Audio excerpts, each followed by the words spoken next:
Oh, we are a little bit late, but we are live, and the point battle is underway. Currently in first is last week's winner, Mystery Man, and plenty of familiar faces are here competing today. Let's go ahead and jump right on in to Paco versus Mystery Man. How are you all doing today? Sorry for the delay. My body was not really cooperating with me. But we managed to get here.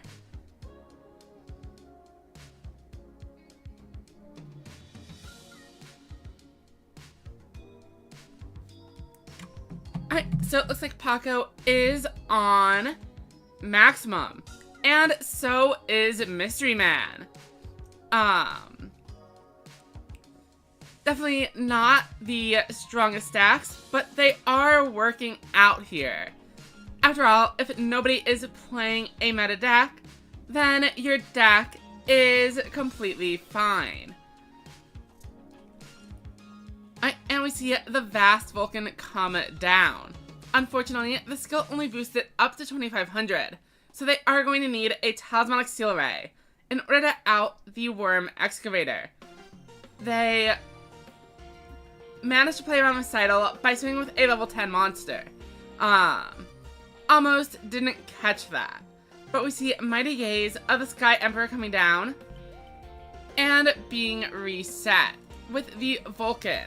In defense mode, it is now incredibly simple to walk over this board. And Torero gets in for 1200. Neither player able to summon their maximum monster. Instead, using the middle pieces as bait. Another Siesta Torero. But this time, note that it is unable to change the maximum piece in a defense position. Paco has the Mighty Gaze of the Sky Emperor to deal with the opposing maximum monsters. But Mystery Man is left in the dark, as Torero is not able to do the same purpose. We see a Picklon filtering through the deck.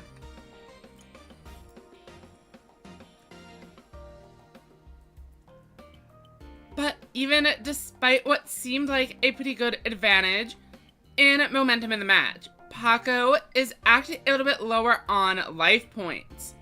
Though, perhaps this Barrel Dragon will make a difference. Or perhaps not. Forever Freeze, activating and removing it from the board.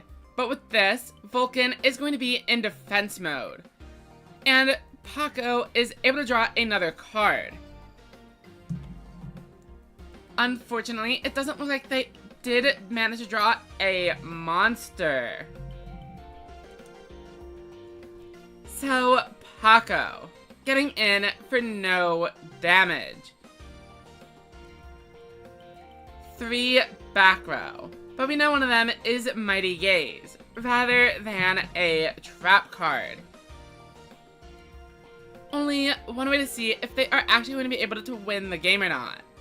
I do think Paco's deck probably is advantaged in the matchup, but that is far from going to be a clean sweep.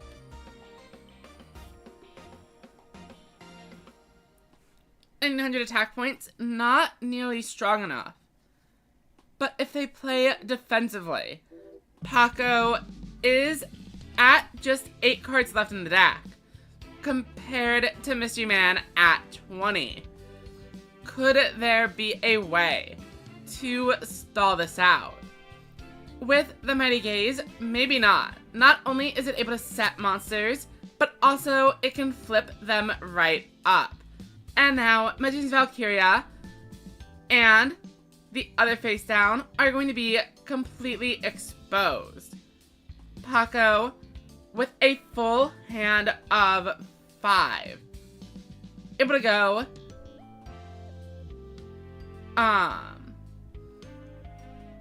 even further in. But with only 5 cards left in the deck, they are going to need to make sure this push is the final one. We have not seen negate attack from either player here.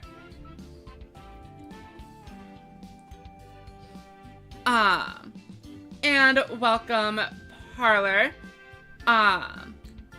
Okay, I can see you are referring to the card game I'm working on.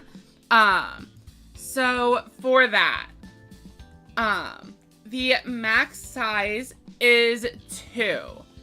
However, there is no limit to the 0 cost cards. And the extra deck similarly, doesn't currently have a limit. If I was making it as a digital game, there wouldn't even be an extra deck. It'd basically just be the fusions and transformations kind of just exist, sort of like in Hearthstone. But a physical representation needs to have the extra deck for making the cards exist. Oh, and welcome, Flugel. Hope you are having a good day. Back onto the main game on screen, we see that Paco has now maximum summoned. Only 3 cards in deck. Are they going to be able to win this? The negate attack is destroyed.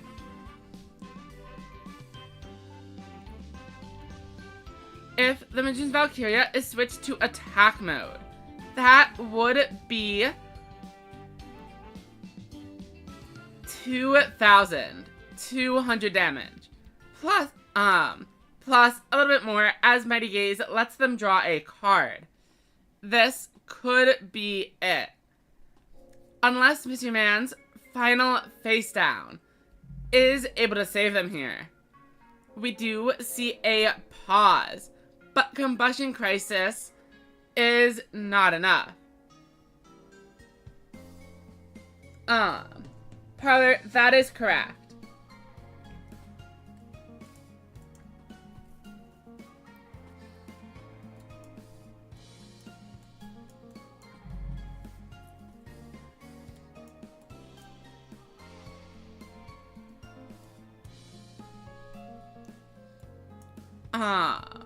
Let's move on to the next game. And then Cantrip, I was actually thinking about bringing up Forbidden Memories, since with Hydra especially, it's definitely a good choice for a contact fusion. Basically anyone is able to make it, as long as they set up their field properly.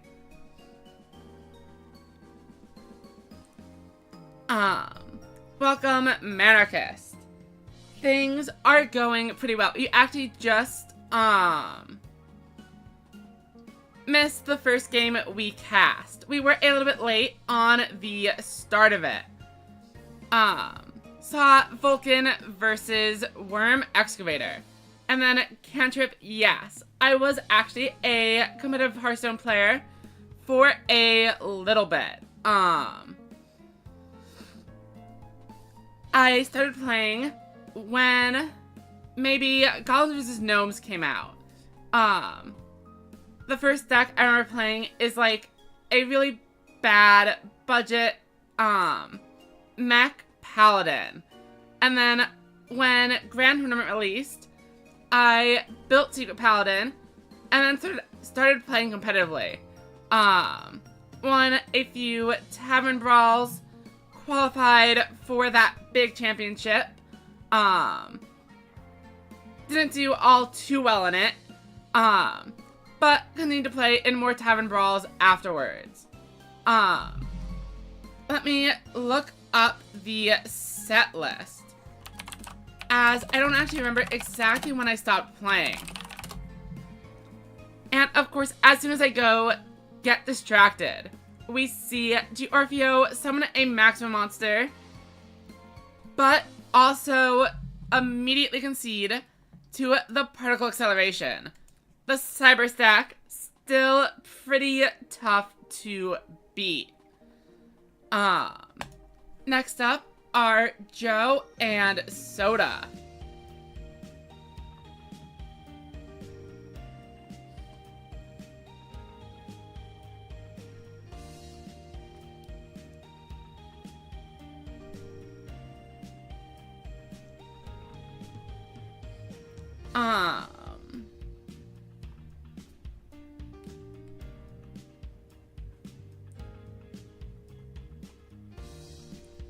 Okay, so to answer the Hearthstone question, I recognize Journey to Unguro, but I don't think I played for Knights of the Frozen Throne.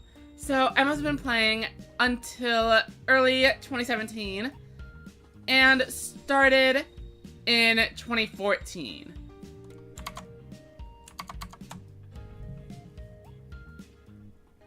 Yeah, Flugel. I did notice the point battle was a little bit smaller than usual today. So unfortunately, repeat matchups are going to be a little bit more common. We used to be getting around 16 to 20 entrants. But today we only have 10. And that's assuming everyone in the point battle room is actually playing. I know sometimes people join, but then aren't actually able to participate until later in the event, which compounds the problem. Interestingly, we did stumble into a Cyberse mirror. And it looks like Joe is actually opting to run Widespread Ruin. Which makes sense, as we do see 2 Attitude Hydron on the board. For some reason, I was thinking it was a limit 3. A little bit out of it still today. We see the Leopard Slime to survive the turn, but with no monsters and only one face down card, Soda is going to be in a bit of a bind. We do see a monster reincarnation to obtain a maximum piece, and a Sky Emperor descends. With this, they are going to be able to pop one Hydron and then swing over the other. But is this going to be enough?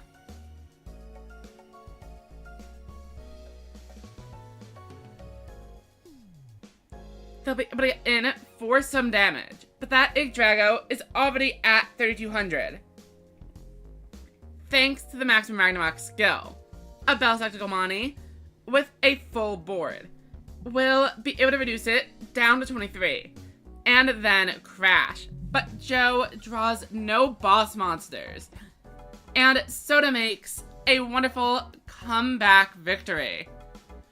Let's go ahead and check out Soji versus Odo. And with that, I think we will have hit every active player in the event.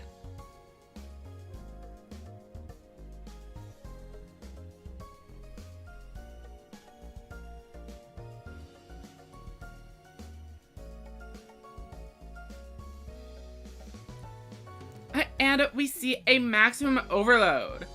The Bulgercorn made me think it might have been machines at first, but there are 2 Yuga players here. So, it is going to be Overlord versus machines. Flag Eagle, Bicorn, and Barrage of Steel, definitely showing the machine core here. A3500 Gold, what even is this thing's name? Gold Rush. Immediately being responded to by an Overrush rare, Magnum Overlord. But without finishing the game, that Magnum Overlord might be a little bit of a liability. We see Assault Cannon, providing a debuff, and a 3500 Tough Striker would be able to beat it. But we see a Recital, Overlord activates his effect one more time and attempts to swing in for game. And it's over. Soji taking a quick win with the maximum monster. A little bit of a meta boost from joining, or from the ban list. As Cyber Sim machines are unable to run Negate Attack any longer, they don't have a great way to deal with,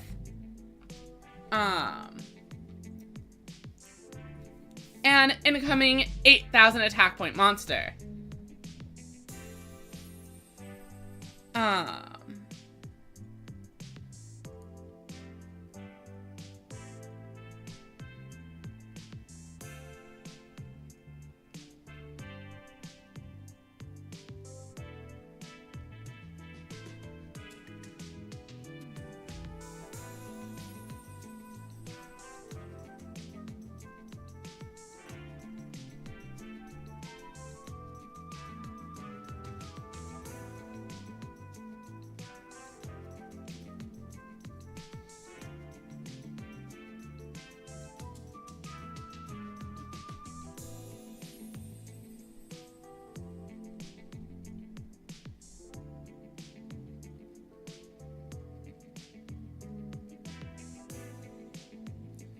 And we see another maximum summon, Yggdrago, coming down. And Ragnarok debuffing the Avant Wolf, swinging in for over 3,000 damage. Ursus only gets one turn to find an out. We see a Crafter Drone, and then Bicorn is able to bring in nothing, as they choose to just summon the Gold Rush for a 2 tribute.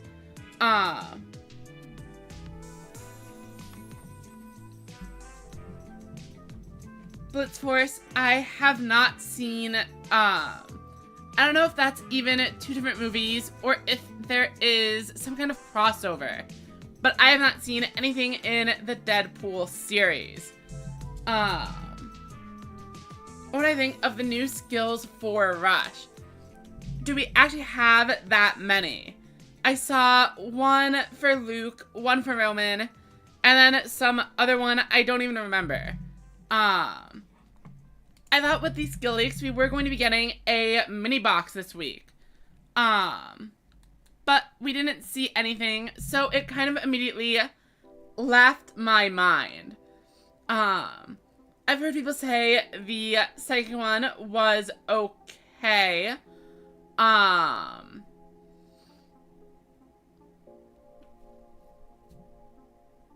But I'm just not invested enough right now. Without actually seeing what support they're getting to know whether or not, it'll actually make a difference. I would probably trust whatever Tomato put out on it. I know they uploaded a video about the skill leaks. I have not yet been able to watch it. Alright, so we see Paco hitting a Barrel Dragon to destroy the Vast Vulcan. But Mystery Man is not letting up just yet. With Talismanic Seal Array, even low-level monsters will be able to clear out the Barrel Dragon, especially if they are the maximum pieces boosted by Hyper Engine. Luckily for Paco, Negate Attack comes in and saves the day. Though they do miss the next Barrel Dragon flip. Picklon is tributed off for the level 10. And now Monster P Incarnation is apparently bringing back the high level here. I'm not entirely sure what I'm missing. I just wanted to have the monster rather than a Mighty Gaze in hand.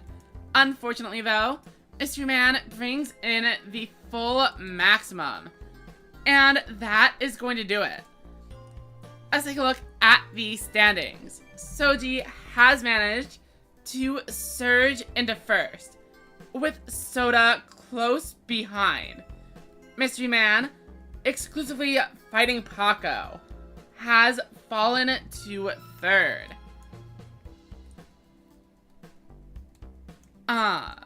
And I don't think we have seen Sheena battle today. Everyone else I recognize from the Spectate tab. Either they didn't show up, or, they...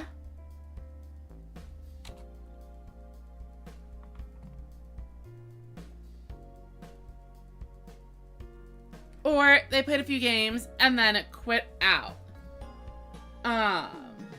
Welcome, Velton. Yeah, like Sora said, with only 10 players, repeat matches are pretty likely. And then Parlor, I'm probably going to try avoiding AI art myself. Obviously using, all of the copyrighted images from Yu-Gi-Oh! Is not much better. But that is something I am still working on figuring out. I do know a few different artists. I just haven't really committed to hiring them yet. I wanted to make sure everything else was kind of existent. Before dumping all of, I think the art is probably going to be one of the more expensive aspects of producing the game. Given there are so many different cards. And we see for the first time Paco actually activating the field spell. I don't know if they swapped deck. Probably not. But I mean, we did see them get pretty low in at least one of these games, down to just like 3 cards in deck. So maybe I just missed it.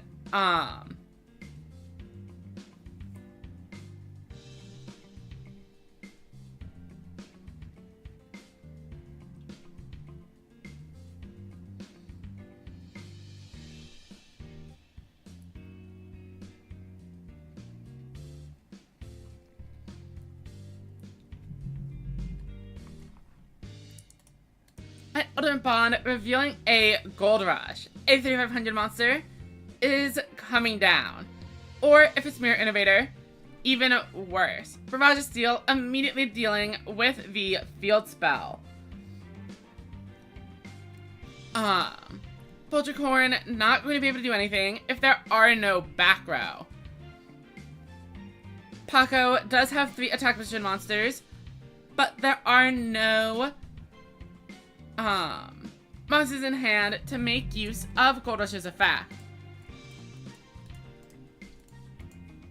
If the back row is negative attack, it's probably better off this way anyway, though. Do I think that Dark Magician is going to be meta with Thousand Knives? I do think Thousand Knives does boost Magician's Shuffle a fair amount. But I think it is only the 1 copy. So I'm waiting to see if they get anything else. Otherwise, it's kind of hard to tell. Currently, Magician's Shuffle is relying on Mirror Innovator for their piercing effect. And I don't really know if that's going to change with a single copy of Thousand Knives.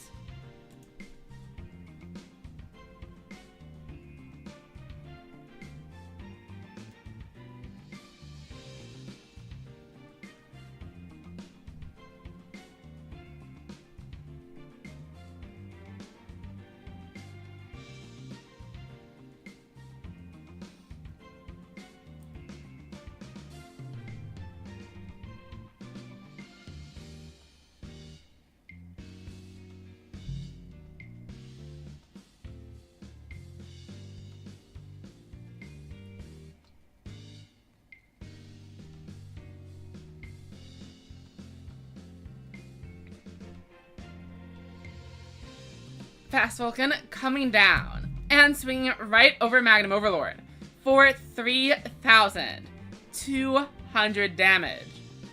Sanctity debuffing the Vulcan though, and with 2 copies, it's all the way down to 1,500. And then Maximum Overlord brings it even further down to just 700. And with that, 2 direct attacks and a 7-zone Magician is more than enough damage. Soji takes another win. And Mystery Man tumbles down the rankings.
Alright, and Ursus is on Harpies, which I don't remember from the last time we spectated them. Currently, though, it appears to be working out. Counter Pigeons destroying the Barrel Dragon when it swings in. And Ursus now has a full field against the Machine Player. Notably, the Harpy Lady Sisters cannot be destroyed by a Widespread Ruin, and Odo is forced to activate Buffered Slime.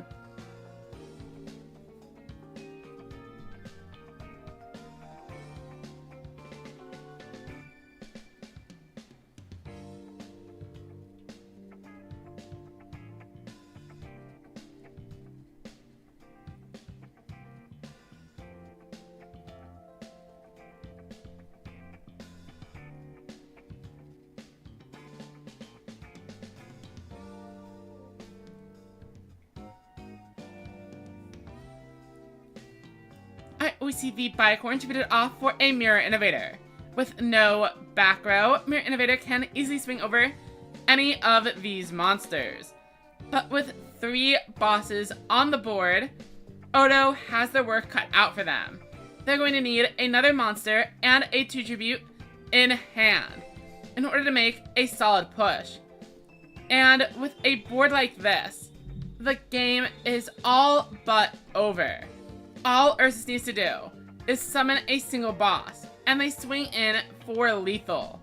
We see a middle piece and Talisman of Seal Ray to further push past it. Alright,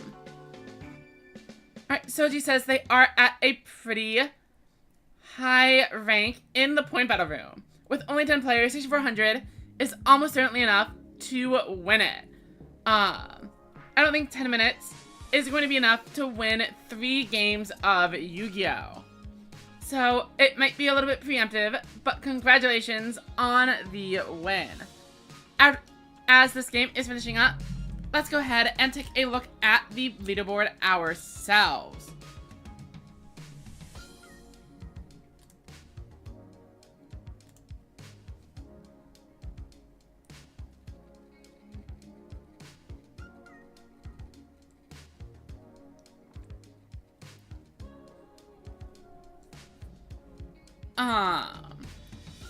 And just like Soji says, they are at 6,400.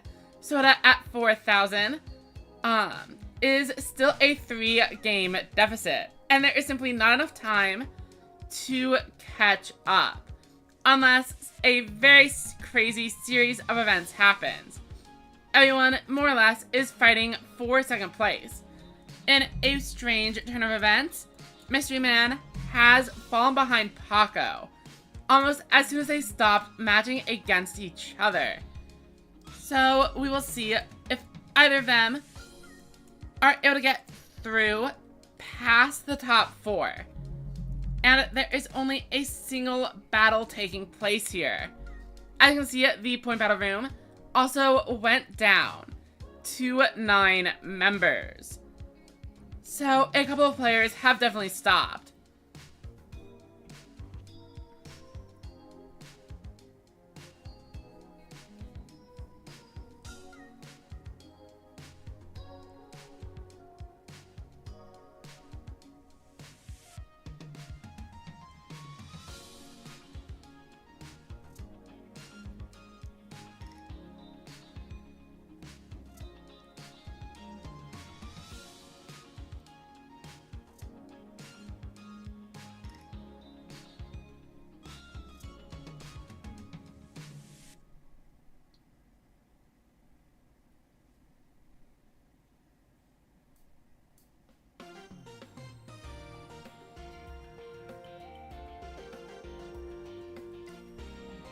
We see 2 tough strikers, but a couple of Astute Hydron or Mani would be more than enough to take them down, even without the debuff from Maximum Ragnarok, as both of these boss monsters have ways to manipulate attack.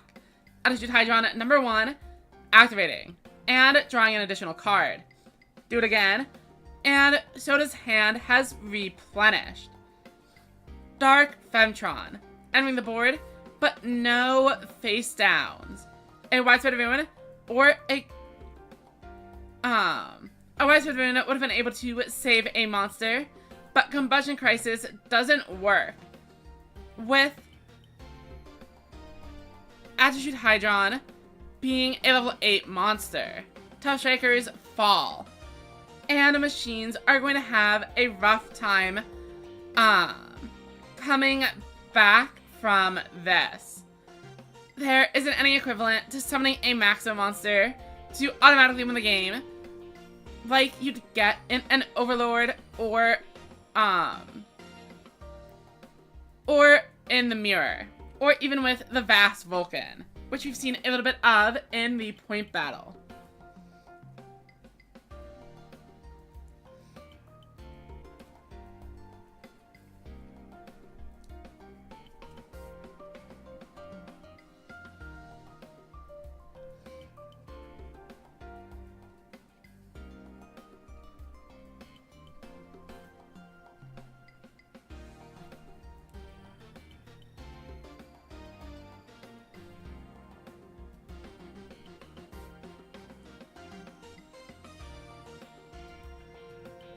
Alright, Two to the Doomed is going to mean both Astute Hydrons fall.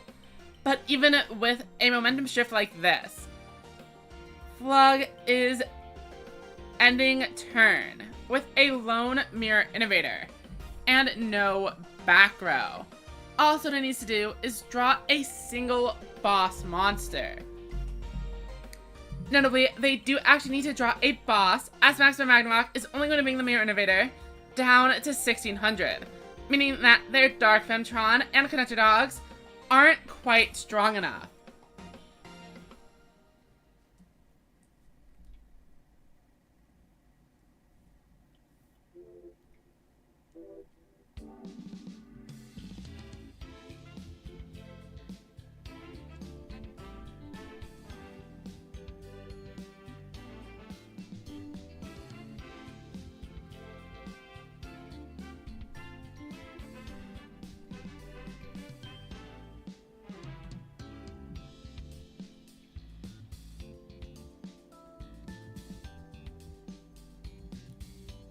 However, somehow Soda does not have lethal here. Only it would bring in an Yggdrago on top of the Femtron. 2 back row.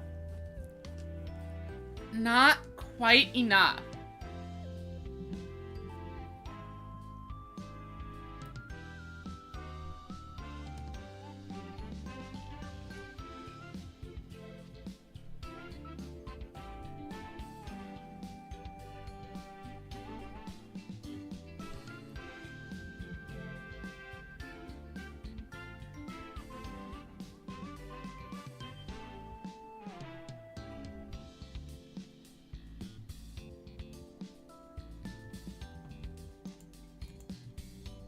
So somehow, we get a comeback victory.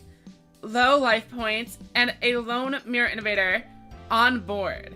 But the Cyber stack was not able to capitalize. With both Hydrons down and at least one Monty in the graveyard, they were forced to summon a pretty weak board. And those two back row didn't help at all, giving the machines the turn they needed to stabilize and win.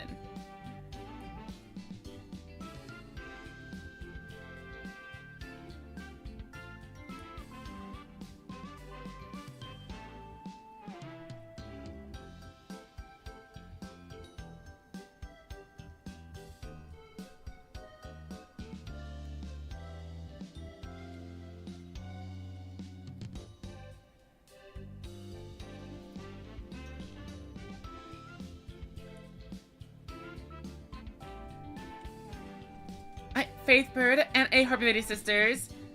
Not quite good enough to take on this field of 1500s though. Tribute to the Doomed does change the math though. With the Worm Excavator down, Harpy Lady Sisters and Harpy Lady are going to be able to clear the 1500s and Faithbird gets in directly. Ursus is down to 3500, but Paco is a little bit lower than that. But Paco does get to draw 5 cards here. And a Worm Excavator could always be a huge momentum shift. We see Paco set a card with 2 face downs. The odds of establishing a strong board are lower and lower. Setting monsters will do a little bit to help.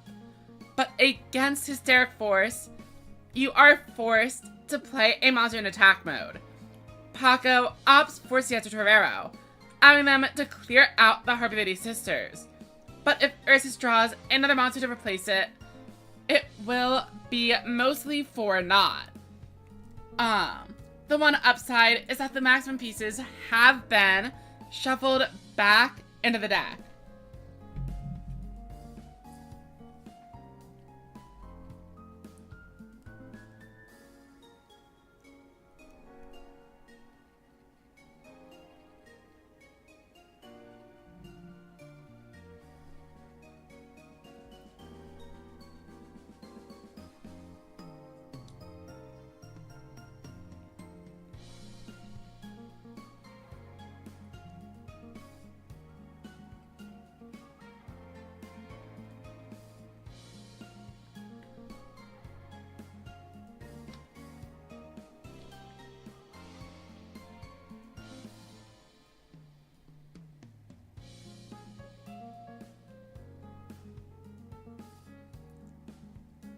Paco down to 1200 life. If they don't maximum summon this turn, the game is probably over.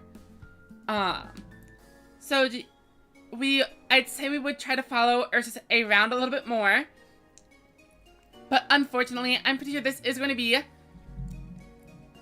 the final game of the point battle.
So there is one more game going on.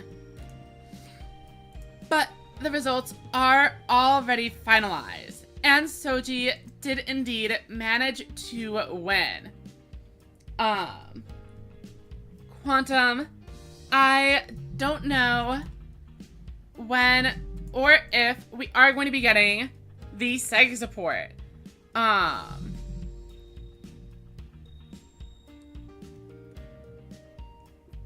it's entirely possible,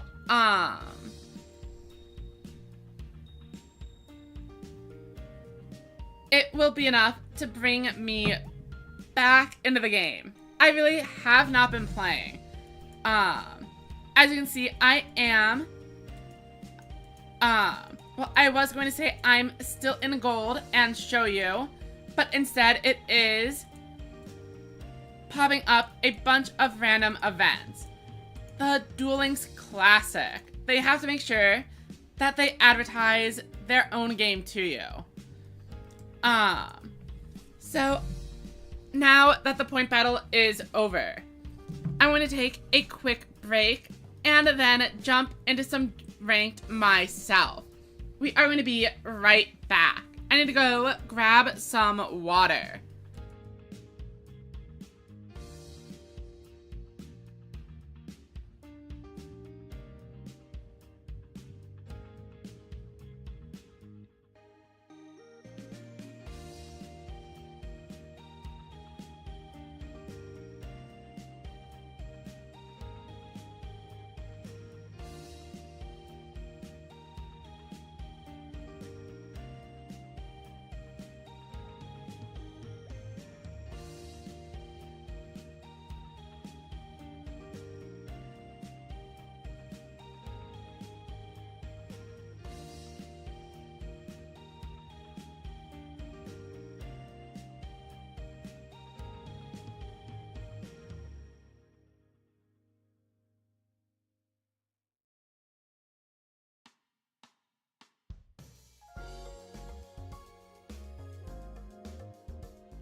we are back and ready to jump into ranked.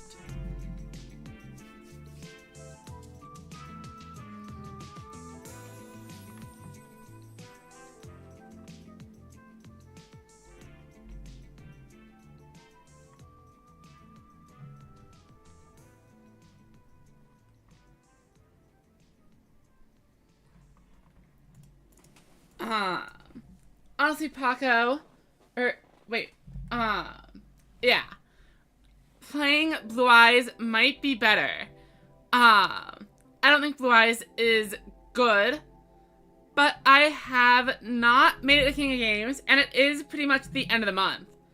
So maybe what I need is to just turn off Brain and summon 2500 attack point monsters.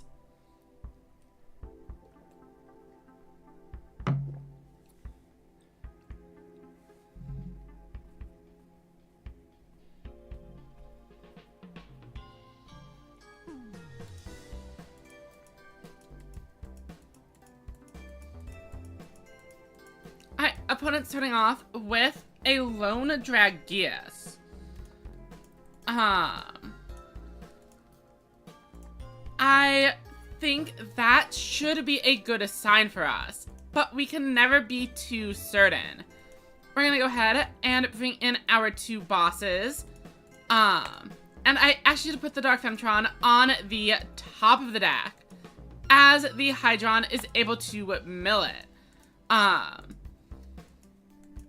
My brain is...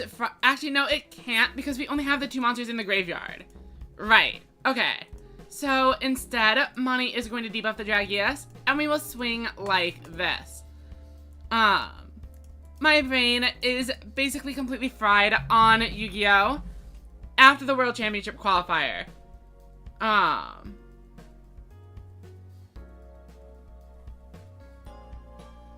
Alright, and we get our first win. If we are lucky, we will be able to do this 4 turns or 4 more games in a row. I imagine at this point, most of the better players, or those with the strongest stacks, are going to be in King of Games. So I'm hoping we will be able to farm a few quick wins. Manarchist is correct. I am going to brick 3 or 4 or 5 games into the series. That is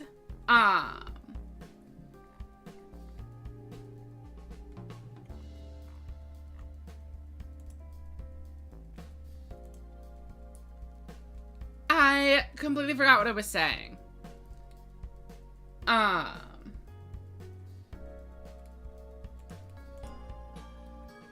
I don't know what is wrong with my brain. Sometimes when I'm saying something, it just like reboots. And I'm completely lost on what I was talking about. Alright, so we're opening up with a Chaos Femtron here. I think we'll go Femtron and low level, activate Ragnarok on both of them, and then just try to mill another boss with the Femtron.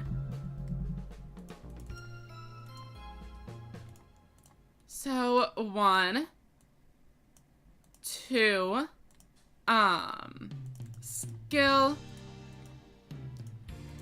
bottom of the deck, mill 2, Money over this one, and then Femtron, see if we hit a monster, and we actually do find a second copy of Money. So we're able to bring it in as well.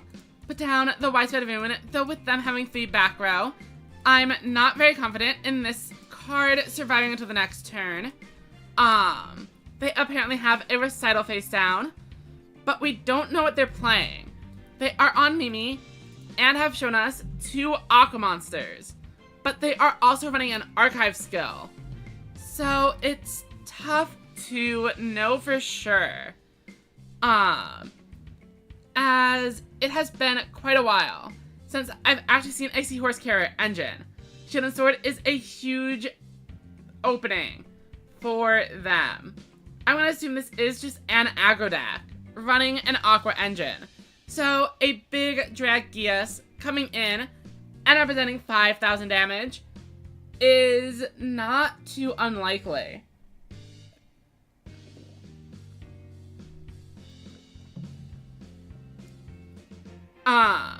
Or maybe they'll disconnect. Oh, no, it is Harpies. Definitely a deck I don't think needs an advantage engine. But it seems to be working out pretty well for them right now. Oh, welcome, Strike Force. Thank you for following the stream. Glad I can help. And I'm sorry it's not a little bit more consistent. Alright, so the Shield and Sword, unfortunately, is going to be a huge blow to our board. But we managed to survive with over half of our life, thanks to the Widespread Ruin. You can really see, just how good Negate Attack would be here. As we have drawn into essentially nothing. And maintaining our board would have saved us. I thought this was a low-level piece. I am blind. I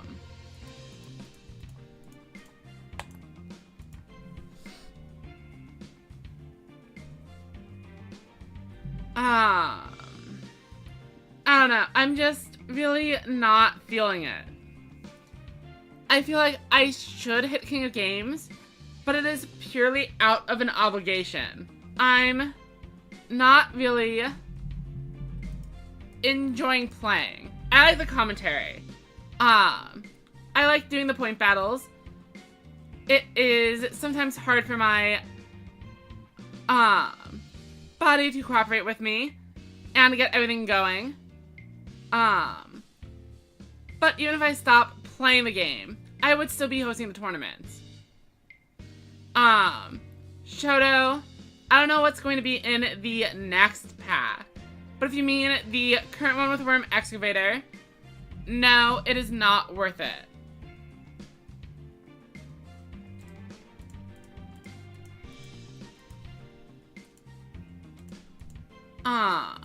We'll go ahead and Slime here, giving us one extra turn to try to turn things around. Obviously, if I had summoned the Yggdrago, we could have used our Recital. But also, we just drew into the maximum monster. So, maybe that'll be enough to deal with our issues. Destroy a face down, set a card, activate our skill. Ragnarok returns us to the top of the deck, and Maxwell actually concedes. Despite us being very bad at Yu-Gi-Oh, things appear to have worked out.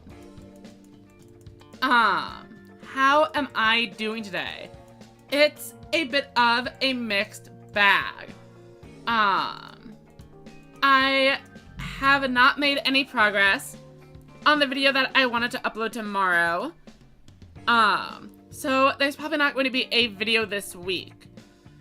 On the other hand, I did manage to make a little bit of progress on some of my various board games that I'm working on, which is nice. But I also have not been sleeping very well. So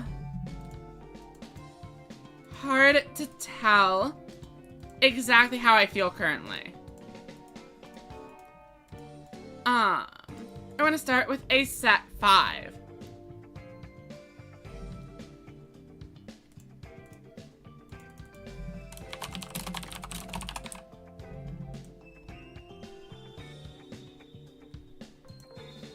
Alright, Mark is on Overlord.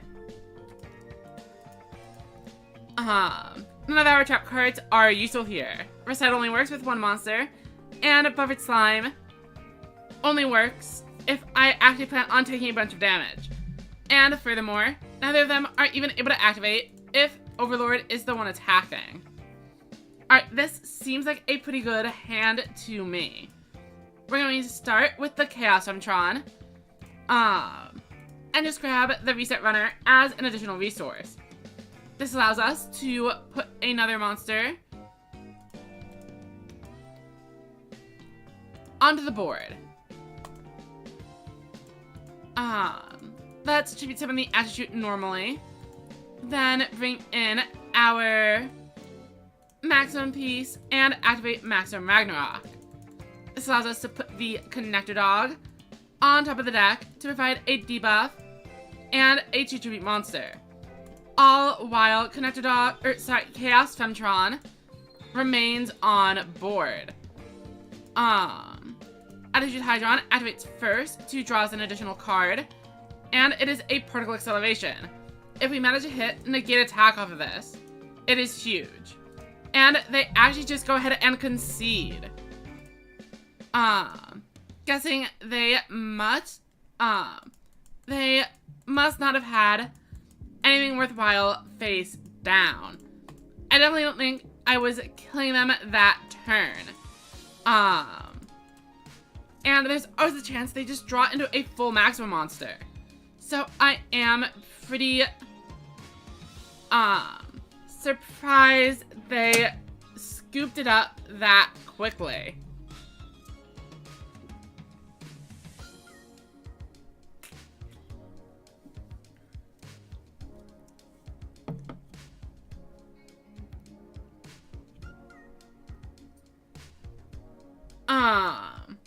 Sorry, Shadow, I don't know what embed up is.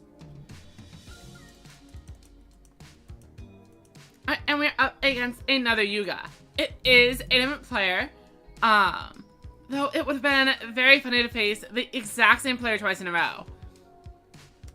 Alright, our opening hand is looking a little bit interesting.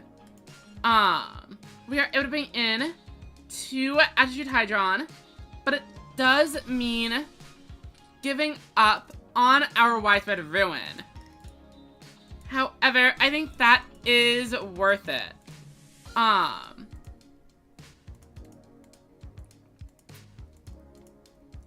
Machine decks, unless they draw into like Essel, do struggle to out a 2-boss board on the first turn. And with us adding another 0 defense monster to our hand, we'll be able to actually fully protect our life points as well. So we go here, set, and we know Widespread Ruin is at the bottom of the deck, so I don't mind milling.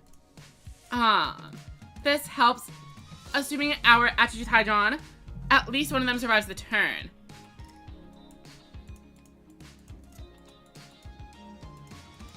We will have more monsters in the graveyard, ready to go.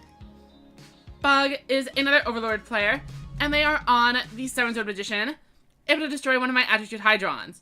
Which means Valkyria, though, not quite good enough. So it seems one Attitude Hydron will be surviving. And unfortunately for us, I'm pretty sure they are going to have 2 maximum pieces set up in their hand. It is a little bit threatening, considering my trap cards don't actually do anything here. But we will normal summon a piece, activate our skill, return Bellsec Domani to the top of the deck, and provide a couple of debuffs. Our second Bellsec Domani enters the field, and then Attitude Hydron mills a card and is going to be able to draw us another one, but it is the 3rd Mani. So we will activate the effect of our Mani to put in both Chaos Femtrons. And this is going to be another 600 point debuff on Valkyria. We set a couple of cards face down and enter the battle phase. Swing in with Attitude Hydron, but they have a face down. we could be in trouble here. So 2,800. If they have a 3,500 attack point Magnum, and it gains 1,600. And swings over our 2,300. That is exactly lethal. So I think we do just swing into the 7-Stone Magician and see what happens. Alright, it's a Crown of Sparks. A huge, terrible mistake has been made.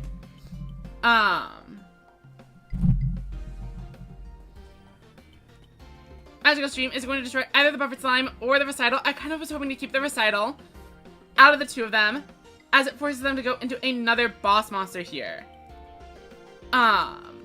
But Maximum Overlord shows they did have it anyway. So maybe things work out better for us this way regardless. Entering the battle phase, and I'm going to go ahead and flip the slime. 2,000 damage is definitely better than taking 1,000 and then 2,700. Our move, and we get 2 Chaos Femtrons. And we are going in as much as we can. We're going to add a Jago piece to our hand. Then we Chaos Femtron again. We can activate our skill.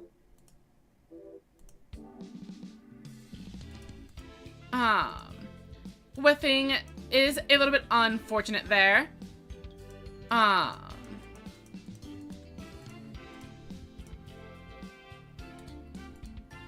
Do I have a way to lethal them?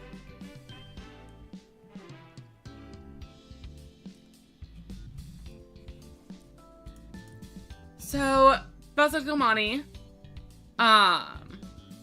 is going to provide a debuff to one, and then I can debuff both of them by 800, and then I think it is lethal. Okay. So we tribute summon normally. Bring in Dark Femtron. Activate Maximum Ragnarok. Return this to the top of the deck to debuff both opposing 7-Stone Magicians. Then Bellslick Gilmani activates its effect, and we return Hydron and Chaos Fem into the deck. And we debuff this one even more. End of the battle phase, swing over it with our Dark Femtron, go in for 1,000, and Chaos Femtron finishes off the game. I'm going to make a video covering the Rush Leaks.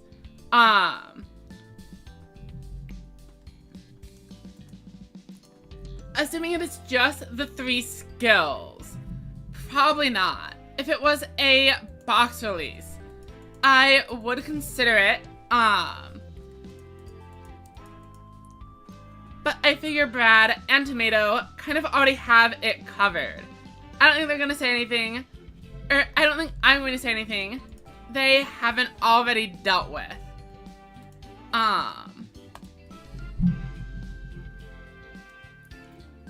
What is my favorite Maximum?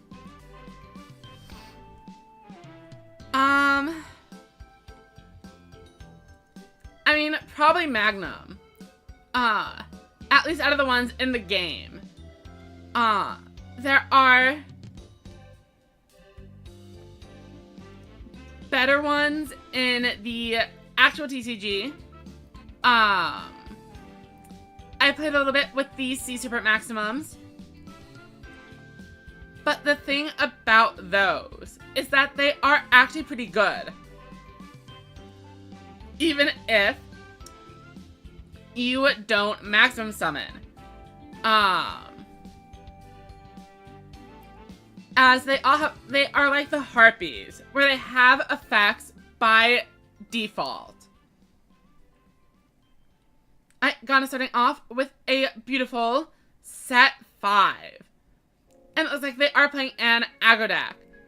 Though, from what I remember, Death Doom Requiem actually is completely able to get away with Gazelles in the deck as well. We are going to Maximum Ragnarok And we will return the... If I return the Attitude Hydron, I'll be able to actually put the Chaos Armtron back into the deck, which seems nice. So Attitude Hydron to the bottom of the deck, and debuff both of our little guys. Then Attitude Hydron onto the board, and then Chaos Temptron, milling 3 and giving us a little monster to round out our experience.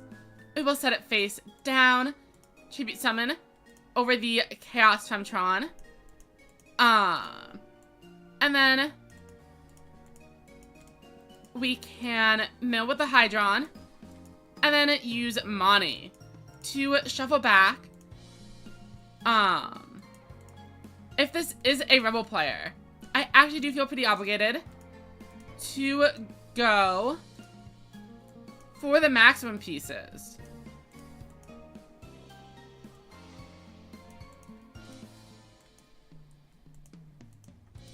As that's really the only way I've found to beat Death Doom Requiem. End of the battle phase, and they do unfortunately have a card here with 3 back row. It was to be expected, but Widespread Moon destroys our Hydron. So we take out the Gazelle and pass. Widespread Moon, though, makes me think they probably are going to be on Hammer Crush Deal, as the Rebels want me to have monsters on the board to get more damage off of their Doom Metal. Maybe I shouldn't have put back in the Tree Dragon. We see an armored lizard. Or sorry, a lizard soldier. And it is a Blue Eyes player. This has to be Blue Eyes aggro, for sure. With Hammer Crush Deal.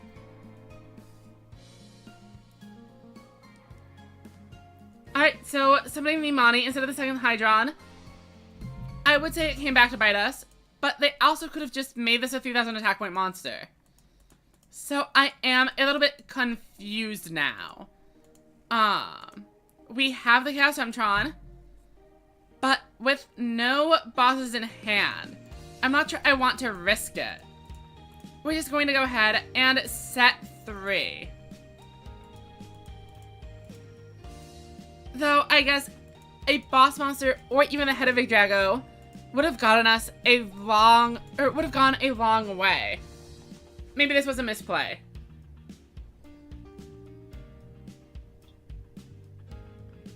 We do have the Slime, but they of course have the Inferno. The question is whether they managed to draw into a card like Dragias to really turn it around. They are on Hammer Crush Deal, as expected. Fortunately, Blue Eyes Bright Dragon is not able to destroy my face-down monsters. Alright, we see another Winged Dragon, and the Tribute Summon should be next.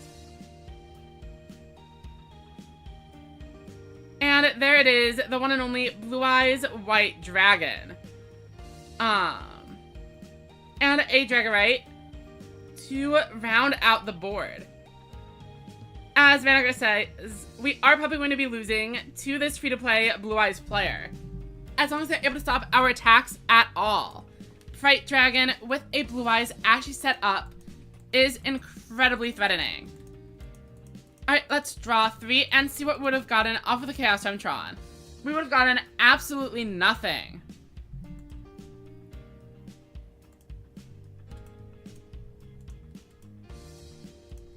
So, once again, we are forced to set and pass. We do have a Recital, and if we are able to save our Chaos Temptron with it, things won't be that bad. But the odds of that happening are pretty low. We know they have a Hammer Crush, and we already see a Dragon's Inferno coming down, with a full field of powerful monsters.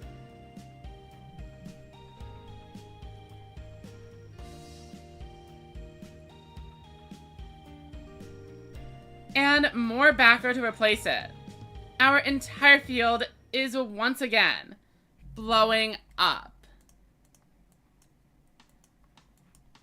We do still have a fair few boss monsters in our deck.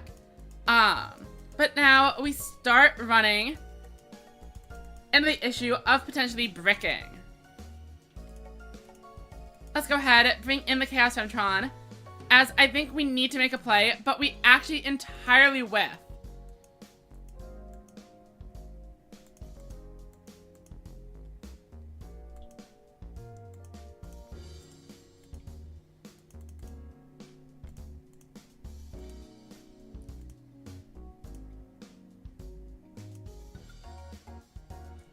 Oh, and that's actually not even enough.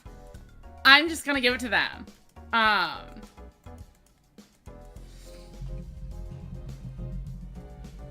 A very fun game.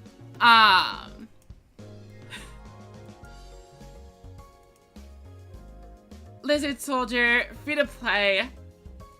Simply too powerful for me.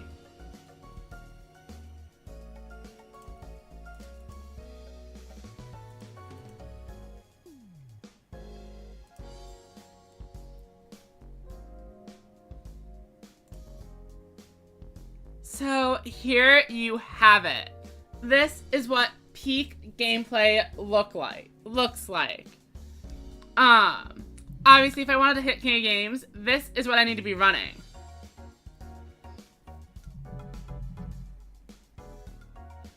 I mean, the Primogotarna with Dragius is a time-tested combo. And how is anybody supposed to get over a virtually invincible 3,000 attack point monster?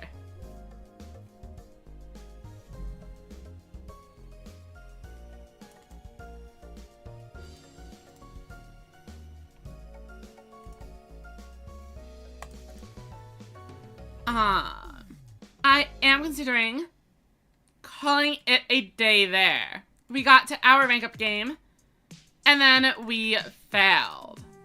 So that is a good enough run for me. Also, I should probably check if we have any expiring tickets coming up. July 31st. Yeah, there are a lot of things expiring at the end of the month, and I probably even already missed some.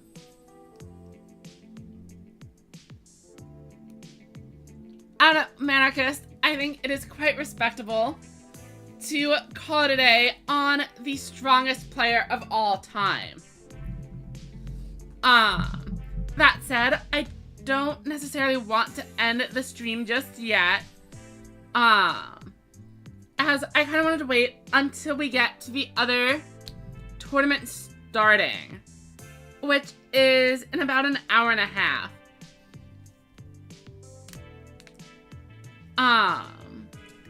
So I could either play some Sheeran or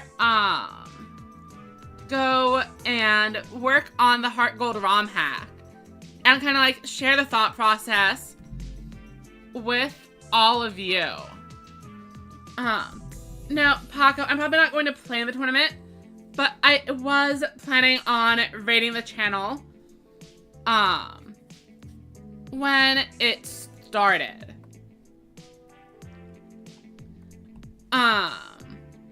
It'll probably take me a minute to set up, but yeah, let's go for a little bit of Pokemon.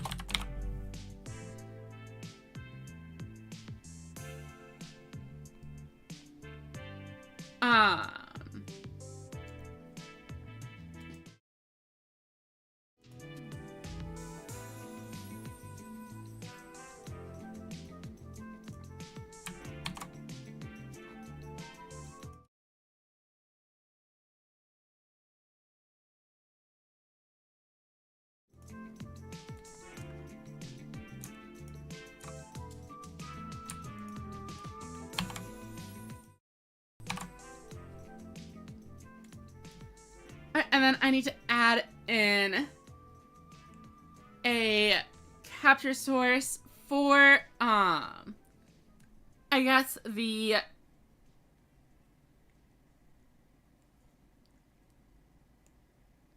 what do I even want?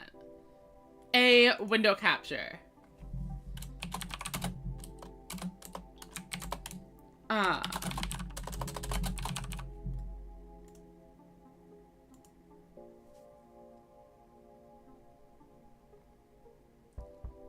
If I can even find it.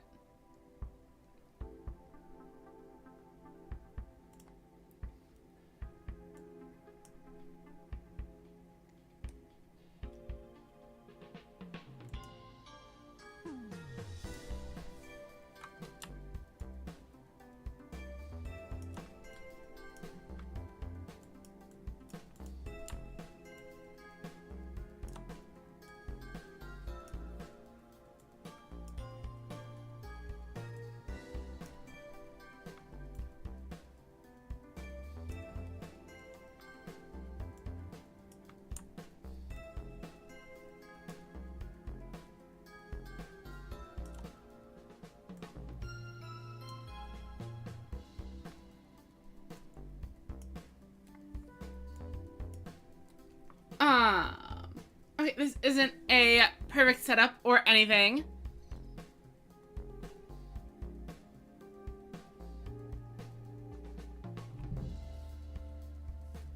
So, I guess spoilers for upcoming video. I'm working on the gym leader teams. Bugsy no longer is going to have the Kakuna or Metapod. Whitney, the main change that I'm planning to make is being a double battle. Though I have considered adding in a Teddiursa as well. It feels a little bit weird that Bugsy is on 3 Pokemon, but then we get to Whitney and they only have 2. Teddiursa is a cute little normal type that I think matches the gym's aesthetic well. And I give it kind of a mixed moveset that works on both offense or support, depending on which of the first 2 of Whitney's Pokemon are knocked out. I still haven't fully decided on whether or not to do 3 here. Chansey would be funny. Especially with Miltank already being here and being bulky and with Milk Drink. If it was a gen later than 4, I could give the Chansey and Eviolite as well. But the idea behind the double battle is that Miltank is already good enough, but we can actually nerf the Miltank. If you have 2 Pokemon on the field, Miltank is only going to be able to roll out or stomp on one of them. So if you focus down the Miltank, the battle is actually a little bit easier. On the other hand, Clefairy is able to shine a little bit more. In the original games, it's usually just considered as setup fodder, running moves like Metronome. But in a double battle, Helping Hand is actually pretty strong and would provide a boost to Miltank. Unfortunately, this is before the introduction of hidden abilities. So, Clefairy isn't going to have Friend Guard. Morty, I'm able to add a Mischievous to the team, but there isn't all that much you can do with ghost types. The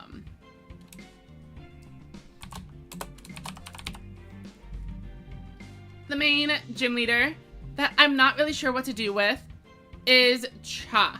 Currently, I've added a Hitmontop to the team, but I think there should probably be a 4th one as well. The Primeape focuses on Double Team with Focus Punch. Poliwrath has a combination of Substitute and Focus Punch alongside Hypnosis to put them to sleep and guarantee the focus turn. But Hitmontop doesn't really fit that energy. I only really chose it because it was a Gen 2 fighting type.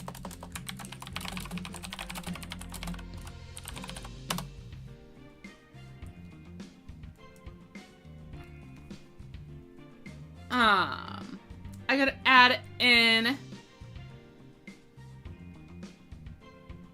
not much. Basically, all of the fighting types are from Gen 1. Generation 2, I think, only brings in Heracross and Hitmontop as options. And I mean, I guess if Heracross isn't in Bugsy's gym, I can throw it in here, but then we also have Bruno coming up in the Elite Four. And I probably want to give them a Heracross. Though I guess I could focus Bruno's team on Gen 1, as he is a returning member of the Elite Four. So I guess that does make sense. Or like Paco says, they could both have Heracross.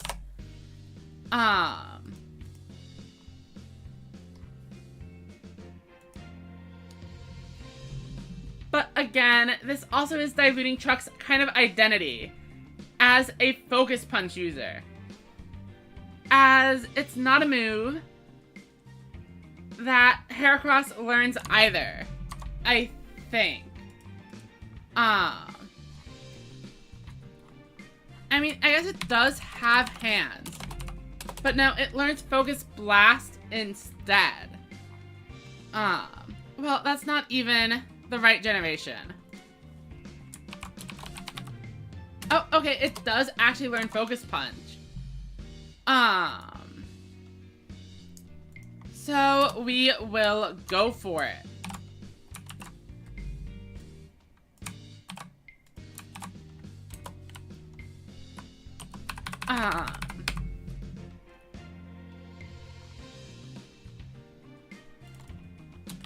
So we give a Heracross, and it's going to have Focus Punch for sure. We'll give it Substitute, and then Mega Horn, and then, what is a good coverage move? I know Heracross gets Aerial Ace, but does that help actually deal with anything the fighting types are weak to? Psychic, well, Mega Horn is for the Psychics.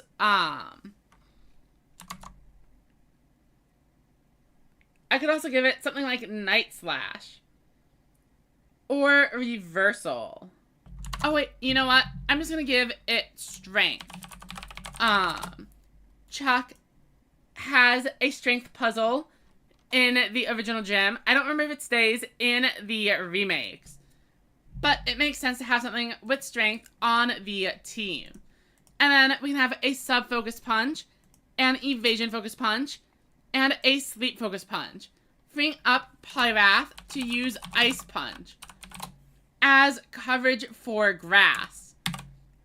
And I think Chuck's team has gone from being a little bit underwhelming to actually being pretty solid here. Wander, I did see,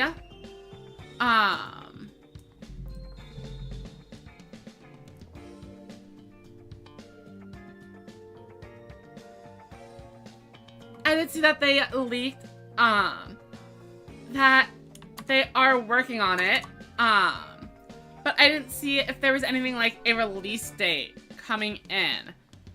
So I am potentially still a little bit behind. After we deal with Chuck, the other big issue is going to be Claire. So Claire's original team in the remakes is Gyarados, 2 Dragonair, and Kingdra.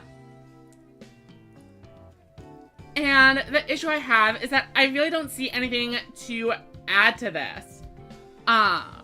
Lance is already a champion and kind of has dibs on Charizard, Aerodactyl, Dragonite kind of things.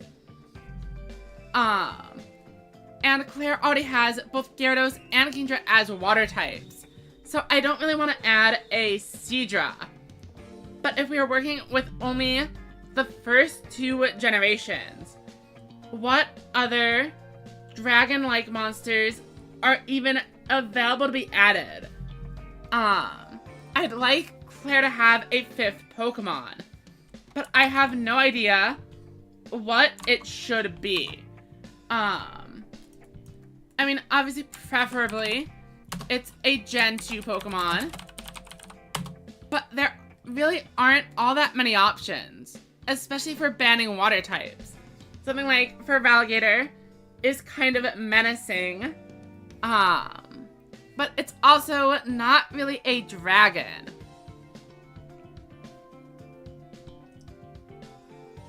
I considered Granbull,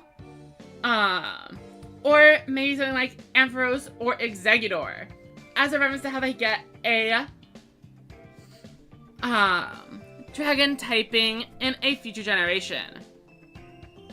But Ampharos feels a lot more tied to Jasmine, so I'm not sure if it would be weird to give it to Claire instead.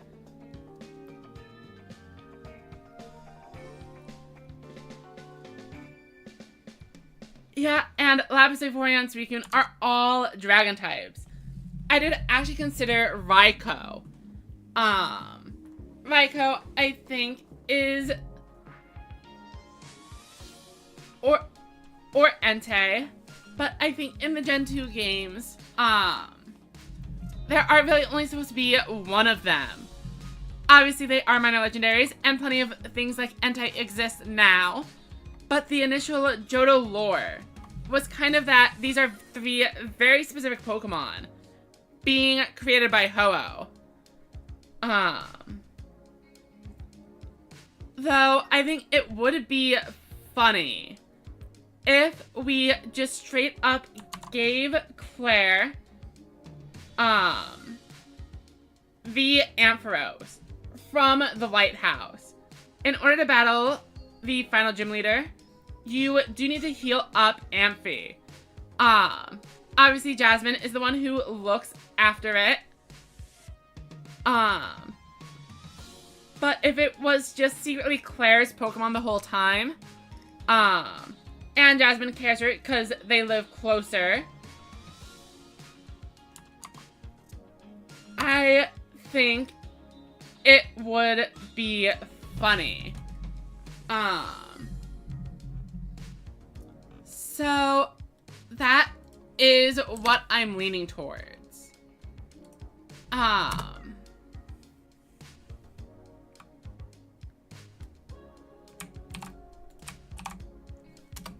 Something like level 40.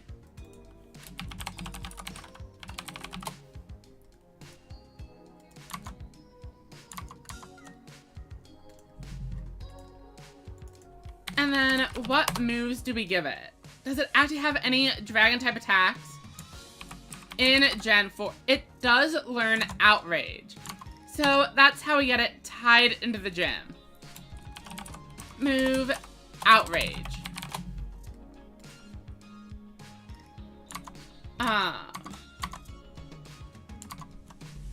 Quantum, it's probably going to be quite a while. Since we are still working on the basics like this. I need to change all of the encounter tables, a bunch of the trainer data, and realistically, I would like to try to get some story changes in. And do things like that. The trait evolutions, are something I think the engine I'm using is going to be able to fix for me. But I don't actually know yet. I am very early in it.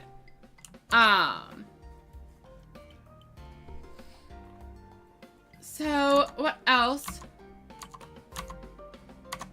can Ampharos do here? I mean, I'd probably just give it something like Thunderbolt. Oh, you know what? Signal Beam is a good choice, as it can be a reference to the lighthouse and how lighthouses are a signal or symbol for the sailors. So let's give it Thunderbolt and then one more move.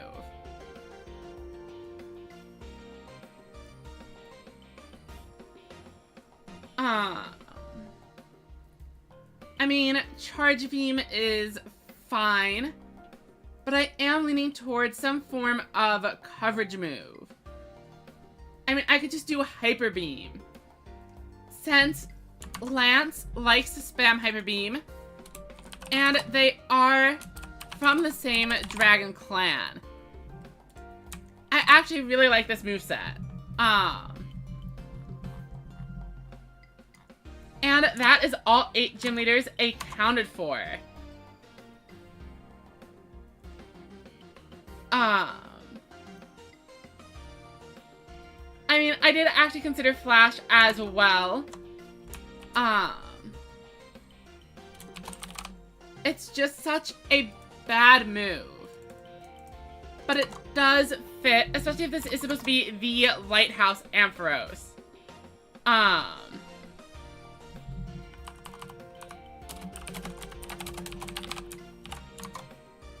So Parlor. This is a text file, yes, but also I'm able to compile this into an edited ROM. I can post a link to the Heart Gold Engine stuff in my Discord somewhere. But with this done, let me go and check on the other event, since Puck was saying they might not have enough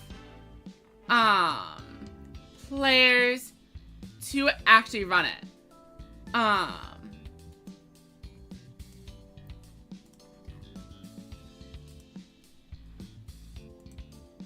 Minimum of 8, and only at 6 right now. Okay, so if it has a chance of not firing, maybe we do call it a day here.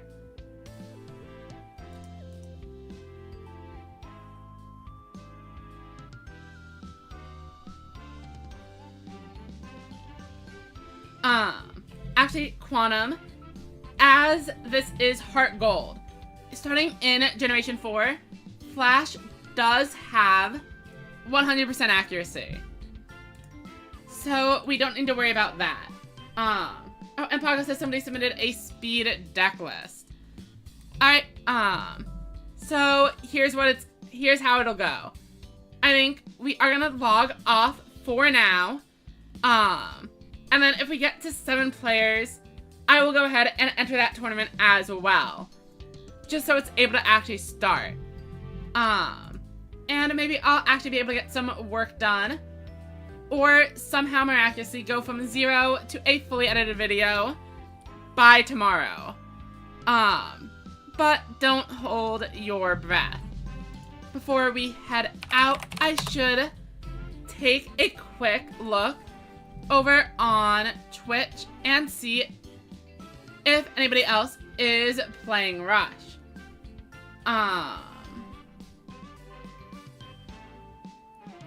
I'm not seeing anything, but we'll go ahead and raid Grand Harrier. Go ahead and say hello.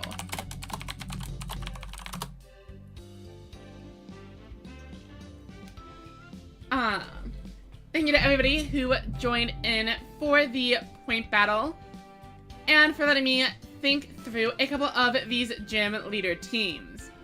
I'll go ahead and make a full video on this one in a week or 3. Have a couple of other things planned. But until then, see you next time.